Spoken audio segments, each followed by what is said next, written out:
வணக்கம். இப்போ நம்ம என்ன பார்க்க போகிறோம்னா 10th ஸ்டாண்டர்ட் குடிமையியல் டாப்பிக்கில் இருக்க இந்த 5 லெசன்ஸோட பாக்ஸ் கொஷின்ஸ் எல்லாமே பார்க்க போகிறோம். ஓகேங்களா? பாக்ஸ் கொஷின்ஸ் இருக்கும் இல்லைங்களா, டூ யூ நோ, உங்களுக்கு தெரியுமான்னு சொல்லிட்டு இருக்கும் இல்லைங்களா.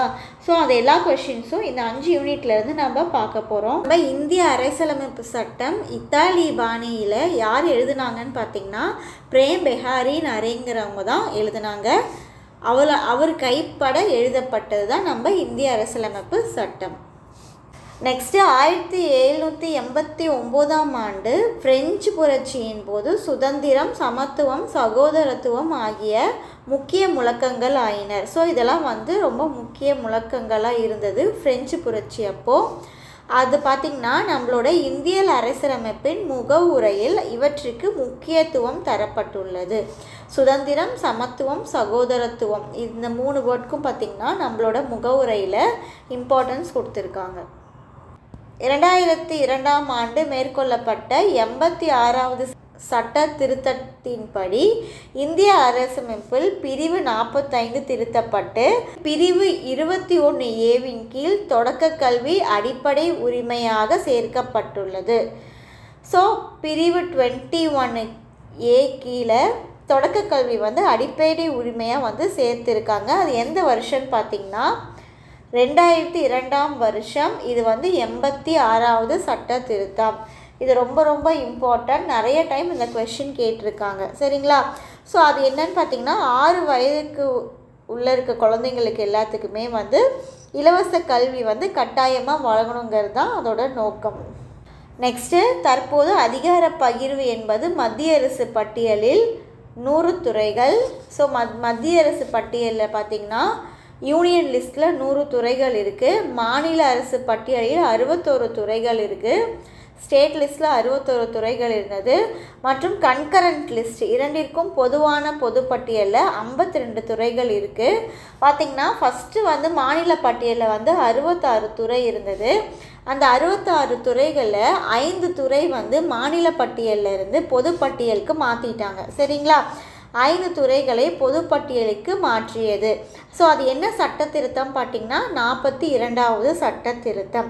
ஸோ அந்த 5 துறை என்னென்னு பார்த்திங்கன்னா கல்வி, காடுகள், எடைகள் மற்றும் அளவுகள், பறவைகள் மற்றும் வனவிலங்குகள் பாதுகாப்பு, உச்சநீதிமன்றம், உயர்நீதிமன்ற அமைப்புகளை தவிர பிற நீதிமன்றங்களில் நீதி நிர்வாகம். இது எல்லாத்தையுமே பார்த்திங்கன்னா மாநில பட்டியலிருந்து பொதுப்பட்டியலுக்கு மாற்றியிருக்காங்க. எந்த சட்ட திருத்தம்னா 42வது சட்ட திருத்தம். ஸோ மத்திய அரசு பட்டியலில் 100 இருக்குது, யூனியன் லிஸ்ட்டில் 100, ஸ்டேட் லிஸ்ட்டில் 61, பொதுப்பட்டியல் அதாவது கன்கரண்ட் லிஸ்ட்டில் 52. ஸோ இது very important question. Next question பார்த்திங்கன்னா 1969இல் மத்திய மாநில அரசுகளின் உறவுகள் குறித்து முழுவதும் ஆராய தமிழக அரசு டாக்டர் PV ராஜமன்னர் தலைமையின் கீழ் 3 குழு ஒன்றை நியமித்தது. ஸோ பார்த்திங்கன்னா மத்திய மாநில அரசுகளின் உறவுகளை ஆராய சென்ட்ரல் கவர்மெண்ட் ஸ்டேட் கவர்மெண்ட்க்கு இருக்க ரிலேஷனை பற்றி ஆராயறதுக்கு இது தமிழ்நாடு கவர்மெண்ட் அப்பாயிண்ட் பண்ணது தான் இந்த குழு, ஓகேங்களா? அது எத்தனை பேர் கொண்ட குழுன்னு பார்த்திங்கன்னா 3 கொண்ட குழு. ஸோ யார் தலைமையில்? PV ராஜமன்னர் தலைமையில் வருடம் 1969, சரிங்களா? ஸோ இது தமிழக அரசால் நியமிக்கப்பட்ட குழு. இது ரொம்ப இம்பார்ட்டன்ட்.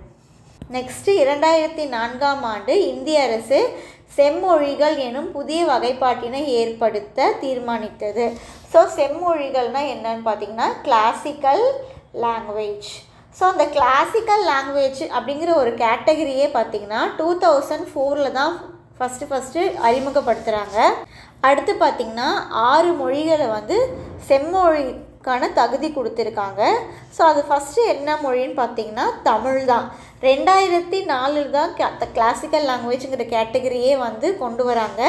ஸோ அதே வருடம் எடுத்த உடனே தமிழ் மொழி செம்மொழின்னு அறிவிச்சிருக்காங்க.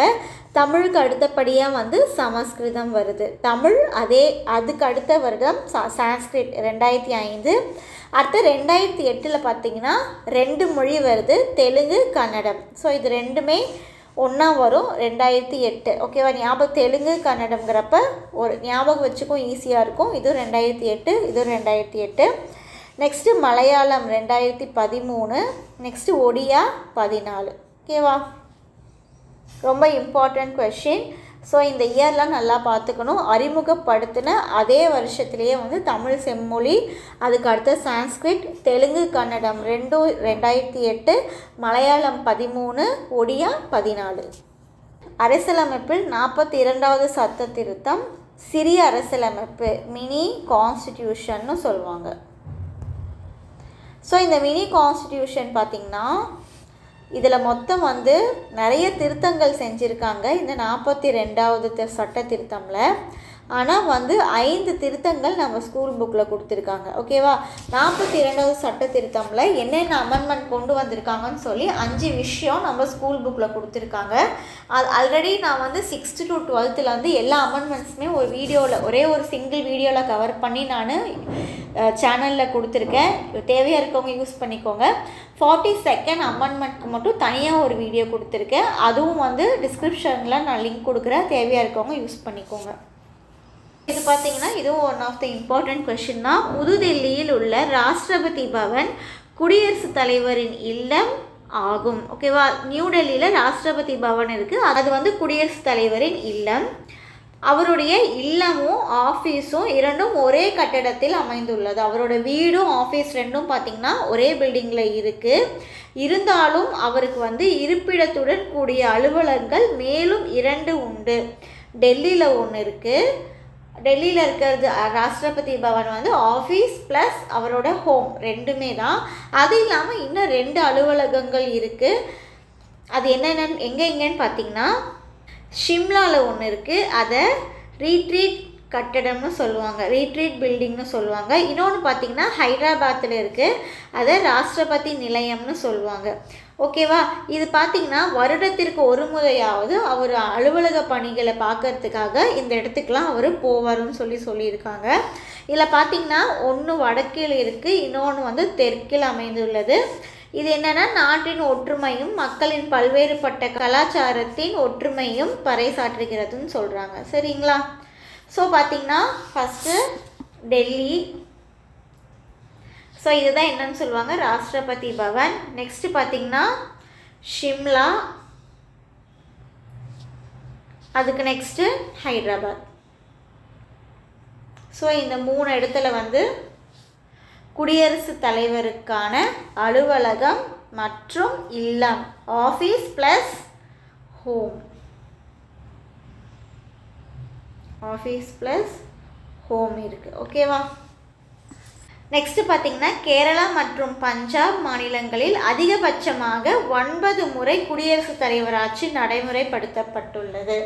ஓகேவா? குடியரசுத் தலைவர் ஆட்சி வந்து எந்த மாநிலத்தில் வந்து அதிகமாக நடைமுறைப்படுத்தியிருக்காங்கன்னு பார்த்திங்கன்னா கேரளா அண்ட் பஞ்சாப். ஸோ இதுவும் வந்து இம்பார்ட்டண்ட் கொஷின், நல்லா பார்த்துக்கோங்க. இந்த மாதிரி நம்பர்ஸ் வருது இல்லைங்களா, அது எல்லாமே ரொம்ப ரொம்ப இம்பார்ட்டண்ட்.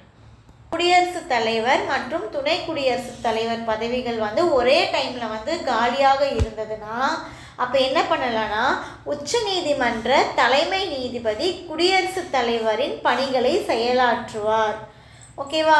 அப்போது உச்ச நீதிமன்றத்தின் தலைமை நீதிபதி chief justice of supreme court அவங்க என்ன பண்ணுவாங்க, குடியரசுத் தலைவரோட பணிகளை அவங்க எடுத்து செய்வாங்க. ஓகேவா? அது எந்த சிச்சுவேஷனில் குடியரசுத் தலைவர் பிரசிடென்ட், வைஸ் பிரசிடென்ட் 2 பொசிஷனுமே வேக்கண்ட்டாக இருந்தது அப்படின்னா அந்த இடத்த வந்து சுப்ரீம் கோர்ட்டோட சீஃப் ஜஸ்டிஸ் வந்து அந்த இடத்துல இருந்து அந்த ஒர்க்கை அவங்க பார்ப்பாங்க. ஸோ இந்த மாதிரி சிச்சுவேஷன் வந்து ஆல்ரெடி நடந்திருக்கு. அது எப்போன்னு பார்த்தீங்கன்னா 1969 உச்ச நீதிமன்ற தலைமை நீதிபதி எம் ஹிதயதுல்லா அவர் வந்து குடியரசுத் தலைவர் துணை குடியரசுத் தலைவர் பொசிஷன் வேக்கண்ட்டாக இருந்தப்ப அவர் வந்து அந்த ஒர்க்கை பார்த்துருக்காரு. ஓகேவா? ஸோ இது ரொம்ப இம்பார்ட்டண்ட். இயர் பார்த்துக்கோங்க, அதே மாதிரி யாருன்னு பார்த்துக்கணும். இது ரெண்டுமே ரொம்ப இம்பார்ட்டண்ட்டான டேட்டா. நெக்ஸ்ட்டு முடிவு வாக்கு, கேஸ்டிங் ஓட். ஸோ கேஸ்டிங் ஓட்டுன்னா என்னன்னு பார்த்தீங்கன்னா மாநிலங்களவையில் அதாவது ராஜ்யசபாவில் சட்ட மசோதாவின் மீது நடைபெற்ற வாக்கெடுப்பு வந்து சமநிலையில் இருக்கும் பட்சத்தில் அந்த இடத்துல வந்து துணை குடியரசுத் தலைவர் அதாவது வைஸ் பிரசிடெண்ட் வந்து அவரோட வாக்கை கொடுக்கலாம், அவரோட ஓட்டை கொடுக்கலாம். அது சொல்கிற ஆர்டிக்கல் தான் வந்து 100. ஸோ இதுதான் நம்ம என்னன்னு சொல்லுவோம்னா முடிவு வாக்கு, காஸ்டிங் ஓட். ஸோ மாநிலங்களவையில் ராஜ்யசபாவில் சட்ட மசோதா மீது வாக்கெடுப்பு நடக்கும்போது வாக்கு வந்து சமநிலையில் இருக்குது அப்படிங்கிற பட்சத்தில் வைஸ் பிரசிடெண்ட் வந்து அவங்க ஓட் போடலாம். அதை சொல்கிற ஆர்டிக்கல் தான் 100. அதுதான் என்னன்னு சொல்கிறோன்னு பார்த்தீங்கன்னா காஸ்டிங் ஓட், முடிவு வாக்குன்னு நம்ம சொல்கிறோம். ஓகேவா? நெக்ஸ்ட் நிதி மசோதா. நிதி மசோதாவினை திருத்தம் செய்யவோ அல்லது நிராகரிக்கவோ மாநிலங்களவைக்கு அதிகாரம் இல்லை. நிதி மசோதாவை திருத்தம் செய்யவோ இல்லை அதை அவாய்ட் பண்ணுறதுக்கோ வேண்டான்னு அவாய்ட் பண்ணுறதுக்கோ வந்து ராஜ்யசபாவுக்கு எந்த ஒரு அதிகாரம் இல்லை. மக்களவையால் மட்டும்தான் நிதி மசோதாவை அறிமுகப்படுத்தவும் முடியும். சரியா? இம்மசோதா மாநிலங்களவைகளில் ஒப்புதலுடன் சட்டமாக மாறும். ஸோ மாநிலங்களவை 14 நாட்களுக்குள் ஒப்புதல் அளிக்கவில்லை எனில் ஒப்புதல் பெறாமலேயே சட்டமாகிவிடும். ஸோ ராஜ்யசபா வந்து வித்தின் 14 டேஸில் அப்ரூவ் பண்ணலனாலும் அங்கே அப்ரூவ் பண்ணலனாலுமே அது வந்து ஒரு சட்டமாக மாறும். ஓகேவா? அப்போ நிதி மசோதா மீது ராஜ்யசபாவுக்கு அதிகாரம் இல்லை. ஓகேவா? நெக்ஸ்ட்டு தமிழகத்திலிருந்து நாடாளுமன்றத்திற்கு தேர்ந்தெடுக்கப்படும் உறுப்பினர்கள் எத்தனை பார்த்தீங்கன்னா மாநிலங்களவையில் 18 உறுப்பினர்கள், ஸோ ராஜ்யசபாவில் 18 உறுப்பினர்கள், மக்களவை லோக்சபாவில் 39 உறுப்பினர்கள். ஸோ இதுவும் ரொம்ப இம்பார்ட்டன்ட். நாடாளுமன்ற கூட்டத்தொடர் ஸோ எந்தெந்த செஷனில் நடக்குதுன்னு பார்க்கலாம்.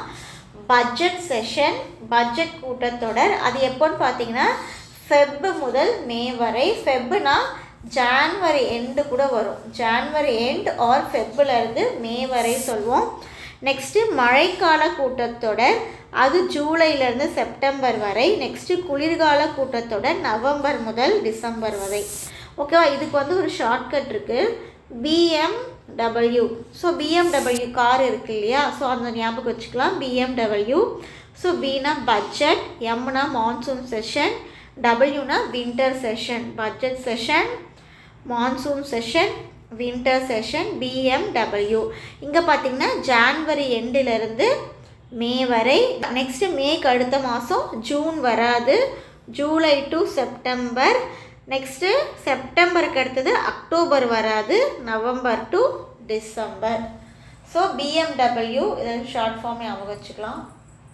நெக்ஸ்ட்டு புதுடெல்லியில் அமைந்துள்ள இந்திய உச்ச நீதிமன்றம் 1950 ஜனவரி 28ஆம் நாள் துவங்கப்பட்டது. ஸோ இதுவும் வந்து கொஞ்சம் வருஷத்துக்கு முன்னாடிலாம் கேட்ட ரிப்பீட்டட் கொஷின். இது இயர் வந்து பார்த்திங்கன்னா 1950, டேட் வந்து ஜான்வரி 28. இது 1935ஆம் ஆண்டு இந்திய அரசு சட்டத்தின் கீழ் நிறுவப்பட்ட கூட்டாட்சி நீதிமன்றத்தை தொடர்ந்து உருவாக்கப்பட்டது. எப்படி உருவாச்சுன்னு பார்த்திங்கன்னா under government of India act 1935 படி கீழ் நிறுவப்பட்ட கூட்டாட்சி நீதிமன்றத்தை தொடர்ந்து உருவாக்கப்பட்டது. Next question. மத்திய மாநில அரசுகளின் உறவுகளை குறித்து ஆராய அமைக்கப்பட்ட சர்க்காரிய குழு ஆளுநர் நியமனம் குறித்து பல ஆலோசனைகளை வழங்கியுள்ளது. ஸோ நம்ம ஆல்ரெடி பார்த்தோம் centre state relation. Already Tamil Nadu government வந்து ஒரு குழு அமைச்சிருக்காங்க, 3 பேர் கொண்ட குழு. யார் தலைமையில் பார்த்திங்கன்னா ராஜமன்னர் அவர்கள் தலைமையில் பார்த்தோம். அது வந்து பை தமிழ்நாடு கவர்மெண்ட், இது பார்த்திங்கன்னா பை சென்ட்ரல் கவர்மெண்ட். ஓகேவா? ஸோ அவங்க வந்து ஆளுநர் நியமனம்க்கு சில ஆலோசனைகளை கொடுத்துருக்காங்க. அது என்னென்னு கொடுத்துருக்காங்க. கொஷின் எப்படி கேட்கலான்னா இதை கொடுத்துட்டு இந்த ஆலோசனை கொடுத்தது வந்து எந்த குழுன்னு சொல்லி கேட்கலாம். ஓகேவா? அப்படி இல்லைன்னா சர்க்காரிய குழு ஆளுநர் நியமனம் குறித்து ஆலோசனைகள் எது வழங்கவில்லைன்னு சொல்லி கொடுத்து இதோட இன்னொரு பாயிண்ட் எக்ஸ்ட்ரா ஆட் பண்ணி கூட கேட்கலாம். ஸோ இண்டிவிஜுவலாக வந்து ஒவ்வொரு பாயிண்ட் நம்ம என்னென்னு பார்த்துக்கணும். மாநில சட்டமன்ற குழுவால் தயாரிக்கப்பட்ட பட்டியலிலிருந்து அல்லது முதலமைச்சரின் ஒப்புதலுடன் மாநில அரசால் தயாரிக்கப்படும் பட்டியலிலிருந்து அல்லது முதலமைச்சருடன் நடத்தப்படும் கலந்துரையாடல் ஆகியவற்றின் மூலம் ஆளுநர் நியமனம் நடைபெறும். ஸோ ஒரு கவர்னரை வந்து அப்பாயிண்ட் பண்ணுறதுக்கு இந்த சஜஷன்ஸ்லாம் கொடுத்துருக்காங்க. ஸோ இது என்னென்னு தெளிவாக பார்த்துக்கணும். எது கரெக்ட் இல்லைன்னு சொல்லி 4th ஆப்ஷன் கொடுத்து கேட்கறதுக்கான சான்சஸ் நிறைய இருக்குது. தமிழகத்தில் சட்டமன்ற உறுப்பினர்களின் மொத்த எண்ணிக்கையின்படி அமைச்சர்களின் எண்ணிக்கை 36 வரை இருக்கலாம். ஸோ சட்டமன்ற உறுப்பினர்களின் மொத்த எண்ணிக்கை எவ்வளோன்னு பார்த்தீங்கன்னா 234. இதில் பார்த்தீங்கன்னா 15% வந்து அமைச்சராக இருக்கலாம். ஸோ இதில் 15% எவ்வளோன்னு பார்த்தா 36 வரும். ஸோ 36 அமைச்சர்கள் இருக்கலாம். ஸோ அதுதான் இது. நெக்ஸ்ட்டு 1986 இயற்றப்பட்ட தமிழ்நாடு சட்ட மேலவை மசோதா மூலம் தமிழ்நாட்டில் சட்ட மேலவை நீக்கப்பட்டது. ஸோ 1986 சட்ட மேலவை மசோதா மூலம் தமிழ்நாட்டில் இருக்க சட்ட மேலவை நீக்கப்பட்டது. ஸோ அது எந்த வருடம்னு கேட்பாங்க. அது எந்த வருடம் பார்த்தீங்கன்னா 1986 வருடம் தான் தமிழ்நாட்டினோட சட்ட மேலவை நீக்கப்பட்ட வருடம். ஸோ இது வந்து ரொம்ப இம்பார்ட்டன்ட். இச்சட்டம் 1986 நவம்பர் முதல் நாளன்று நடைமுறைக்கு வந்தது. 1862 ஆண்டு ஜூன் 26 நாளில் விக்டோரியா மகாராணி வழங்கிய காப்புரிமை கடிதத்தின் மூலம் சென்னை, பாம்பே, கல்கட்டா ஆகிய மாகாணங்களில் உயர்நீதிமன்றங்கள் தோற்றுவிக்கப்பட்டன. ஸோ இந்த 3 இடத்துலையுமே பார்த்திங்கன்னா உயர்நீதிமன்றம் எப்போ வந்ததுன்னா 1862 ஆண்டு. இவற்றின் சென்னை உயர்நீதிமன்றம் தான் என்னது உலகிலேயே லண்டனுக்கு அடுத்து 2வது பெரிய நீதித்துறை வளாகம். ஸோ ஃபஸ்ட்டு லண்டன், 2வது பார்த்திங்கன்னா சென்னை உயர்நீதிமன்ற வளாகம் தான் வந்து லண்டன் அடுத்தது பெரிய வளாகம்னு சொல்கிறாங்க. ஸோ இந்த வருடம் பார்த்துக்கணும் 1862. நெக்ஸ்ட்டு வெளியுறவு அமைச்சகம் எனப்படும் இந்திய வெளி விவகார அமைச்சரவை இந்திய அரசின் ஒரு அங்கமாக இருந்து நாட்டின் வெளியுறவுகளை பொறுப்பேற்று நடத்துகிறது. ஸோ இது என்ன சொல்லலாம், மினிஸ்ட்ரி ஆஃப் எக்ஸ்டர்னல் அஃபேர்ஸ்ன்னு சொல்லி ஒரு மினிஸ்ட்ரி இருக்குது. மினிஸ்ட்ரி ஆஃப் எக்ஸ்டர்னல் அஃபேர்ஸ்ன்னு சொல்லி ஒரு மினிஸ்ட்ரி இருக்குது. ஸோ அதுதான் சொல்கிறாங்க. 1986 ஆண்டு புதுடெல்லியில் நிறுவப்பட்ட இந்திய வெளிநாட்டு சேவை பயிற்சி நிறுவனம் இந்திய வெளியுறவு சேவை அதிகாரிகளுக்கு IFS பயிற்சி அளிக்கிறது. IFSனா இந்தியன் ஃபாரின் சர்வீஸ். இந்திய வெளிநாட்டு சேவை பயிற்சி நிறுவனம் இந்திய வெளியுறவு சேவை அதிகாரிகளுக்கு பயிற்சி அளிக்குது. ஸோ யாருக்கு பயிற்சி அளிக்கிறாங்கன்னு தெளிவாக பார்த்துக்கணும். நெக்ஸ்ட்டு நாடுகளுக்கிடையேயான பிரச்சனைகளை தீர்ப்பதற்கு வலிமையை பயன்படுத்தாமல் அமைதி வழிமுறைகளை பின்பற்றுவதை புத்தர் ஆதரித்தார். ஸோ இது வந்து ஒரு இன்ஃபர்மேஷன் கொடுத்துருக்காங்க. கொஸ்டின் இதில் எப்படி வேணால் கேட்கலாம், நம்ம கெஸ் பண்ண முடியாது, தெரிஞ்சு வச்சுக்கிறது நல்லது. வெளியுறவு கொள்கை என்பது மற்ற நாடுகளுடன் உறவை பேணுவதற்காக ஒரு நாட்டால் கவனமாக வடிவமைக்கப்பட்ட உத்திகளின் கலவை ஆகும் சொல்கிறாங்க. நெக்ஸ்ட் ராஜதந்திரம்னா என்னன்னு பார்த்தீங்கன்னா ஒரு அரசின் வெளியுறவு கொள்கையை சூழலுக்கு தகுந்தாற்போல் செயல்படுத்தப்படுவதற்கான கருவி. ஸோ இது ரெண்டும் என்னன்னு சும்மா ஒரு இன்ஃபர்மேஷன் மாதிரி கொடுத்துருக்காங்க, பார்த்து வச்சுக்கிறது பெட்டர். ஸோ இது one of the important question தான். சிந்துவெளி நாகரிகம் முதல் சந்திரகுப்த மௌரியர் ஆட்சி வரையிலான காலத்தில் இந்தியாவும் ஆப்கானிஸ்தானும் பன்முகத்தன்மையும் மிக ஆழமான நட்புறவையும் கொண்டிருந்தனர். ஸோ சிந்துவெளி நாகரிகம் முதல் சந்திரகுப்த மௌரியர் ஆட்சி, இந்தியாவும் ஆப்கானிஸ்தானும் ஒரு அழகான ஃப்ரெண்ட்ஷிப்பில் நட்பு நாடாக இருந்திருக்கு. கனிஷ்கருடைய ஆட்சியின் போது ஏராளமாக இந்திய சமய பரப்பு குழுக்கள் சீனா, மத்திய ஆசியா மற்றும் ஆப்கானிஸ்தான் போன்ற நாடுகளுக்கு தங்கள் மதத்தை பரப்பச் செய்தனர். ஸோ இதெல்லாம் யாரோட காலத்தில் நடந்ததுன்னு பார்த்திங்கன்னா கனிஷ்கருடைய ஆட்சியின் போது. ஓகேவா. பலுஜிஸ்தான் தற்காலத்திய பாகிஸ்தானின் எல்லைப்புற மாகாணம் சொல்லுவோம். பலுஜிஸ்தான் பகுதியை சேர்ந்த கான் அப்துல் காஃபர் கான் இந்திய விடுதலை போராட்ட இயக்கத்தின் முக்கிய தலைவரும் இந்திய தேசிய காங்கிரஸின் தீவிர ஆதரவாளரும் ஆவர். ஸோ இந்த டேட்டா பார்த்துக்கோங்க, இம்பார்ட்டன்ட் டேட்டா. நெக்ஸ்ட்டு இந்தியாவிற்கு சொந்தமான டீன் பிஹார் என்ற பகுதி மேற்கு வங்காளம் மற்றும் வங்காளதேசத்திற்கு இடையேயான எல்லையில் உள்ளது. ஸோ டீன் பிஹார்னு சொல்லி ஒரு ரீஜியன், ஒரு காரிடார். ஸோ அந்த காரிடார் பார்த்திங்கன்னா வெஸ்ட் பெங்காலுக்கும் பங்களாதேஷ்க்கும் சென்டரில் இருக்குது. ஓகேவா. வெஸ்ட் பெங்கால் அண்ட் தென் பங்களாதேஷ்க்கு சென்டரில் ஒரு காரிடார் இருக்குது. அது நேம் என்னன்னு பார்த்தீங்கன்னா டீன் பிஹா. ஸோ இது பார்த்தா குறுகலான பாதையாக இருக்கும். 2011ஆம் ஆண்டு வங்காளதேசத்திற்கு குத்தகைக்கு விடப்பட்டது. ஸோ பங்களாதேஷ்க்கு 2011ஆம் ஆண்டு குத்தகைக்கு விடப்பட்டது. நெக்ஸ்ட்டு, குரு பத்ம சம்பவா என்னும் புத்த துறவி இந்தியாவிலிருந்து பூடானுக்கு சென்றார். அங்கு தனது செல்வாக்கை ஏற்படுத்தி புத்த சமயத்தை பரப்பியதன் மூலம் இரு நாட்டு மக்களிடையே பாரம்பரியத்தை உறுதிப்படுத்தினார். ஸோ இந்த டேட்டாவும் பார்த்துக்கோங்க. நெக்ஸ்ட்டு, அசோகர் புத்த மதத்தை பரப்புவதற்காக அவரது மகன் மகிந்தாவையும் மகள் சங்கமித்ராவையும் இலங்கைக்கு அனுப்பினார். ஸோ அசோகர் என்னது புத்த மதத்தை பரப்புவதற்காக மகன் மகிந்தாவையும் பொண்ணும் சங்கமித்ராவையும் இலங்கைக்கு அனுப்பினார்.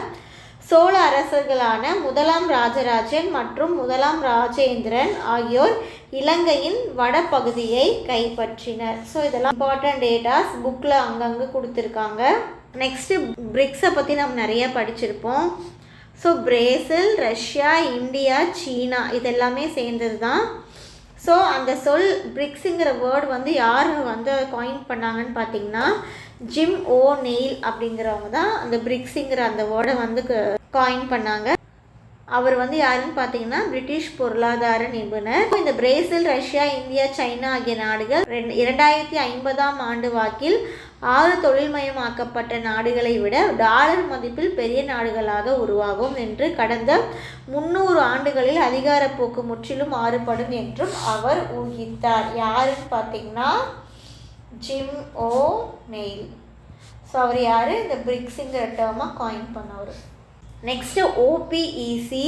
ஸோ இந்த ஓபிஇசியோட ஃபுல் ஃபார்ம் என்னன்னு பார்த்தீங்கன்னா organisation of petroleum exporting countries. 1969ஆம் ஆண்டு நடைபெற்ற ஒரு சர்வதேச வடிவமைப்பு போட்டியின் மூலம் இச்சின்னமானது தேர்ந்தெடுக்கப்பட்டது. ஸோ இந்த சின்னத்தில் பார்த்தீங்கன்னா ஓபிஇசிங்கிற வேர்டே இருக்கும். ஸோ இங்கே பார்த்தீங்கன்னா ஓ இருக்குது, நெக்ஸ்ட்டு இங்கே பி இருக்குது, இ பார்த்திங்கன்னா இங்கே மிரர் இமேஜாக இருக்கும், சி பார்த்திங்கனாலும் இங்கே மிரர் இமேஜாக இருக்கும். ஓகேவா? ஸோ இது யார் வந்து இதை ஃப்ரேம் பண்ணாங்கன்னு பார்த்தீங்கன்னா ஆஸ்திரிய வடிவமைப்பாளர் ஸ்வபோடா. அவர் நேம் என்னன்னு பார்த்தீங்கன்னா ஸ்வபோடா. அது வந்து ஒரு காம்படிஷன். அந்த காம்படிஷனில் ஸ்வபோடாங்கிறவர் வின் பண்ணியிருக்காரு. அவர் டிசைன் பண்ணது தான் இந்த ஓபிஇசியோட லோகோ. நெக்ஸ்ட்டு பார்த்திங்கன்னா மக்மகான் எல்லைக்கோடு எம்சி மோகன் லைன்னு சொல்லுவோம். ஸோ அது எந்தெந்த நாடுக்கிடையே இருக்குதுன்னு பார்த்திங்கன்னா இந்தியா, சீனா மற்றும் பூடான் நாட்டுக்கு இடையே இந்த எல்லைக்கோடு இருக்குது. இது எப்போன்னு பார்த்திங்கன்னா 1916ஆம் ஆண்டு பிரிட்டிஷ் இந்தியா, திபெத் மற்றும் சீனா ஆகிய நாடுகளில் பிரதிநிதிகள் கூட்டத்தில் தீர்மானிக்கப்பட்டது. ஸோ எந்த இயரில் இது தீர்மானிக்கப்பட்டதுன்னு பார்த்திங்கன்னா 1914ஆம் ஆண்டு. இந்தியாவிற்கான செயலாளர் ஆர்தர் ஹென்றி மக்மகான் இக்கூட்டத்தில் கலந்து கொண்டார். ஸோ அவரோட நேம் தான் இது. ஸோ பார்த்திங்கன்னா உங்களுக்கு இங்கே தெரியும் இந்தியா, சீனா மற்றும் பூடான். இந்த ப்ளூ லைனில் இருக்குது இல்லைங்களா? இந்த ப்ளூ லைனில் இருக்கிறது எல்லாமே என்னென்னு பூட்டான் இங்கே இருக்கும்.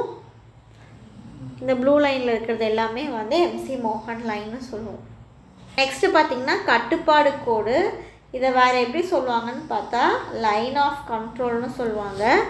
ஸோ இது எங்கே இருக்குதுன்னு பார்த்தீங்கன்னா between India and Pakistan. So highlight பண்ணுறேன் இல்லைங்களா? அதுதான் வந்து கட்டுப்பாடு கோடுன்னு சொல்லுவாங்க.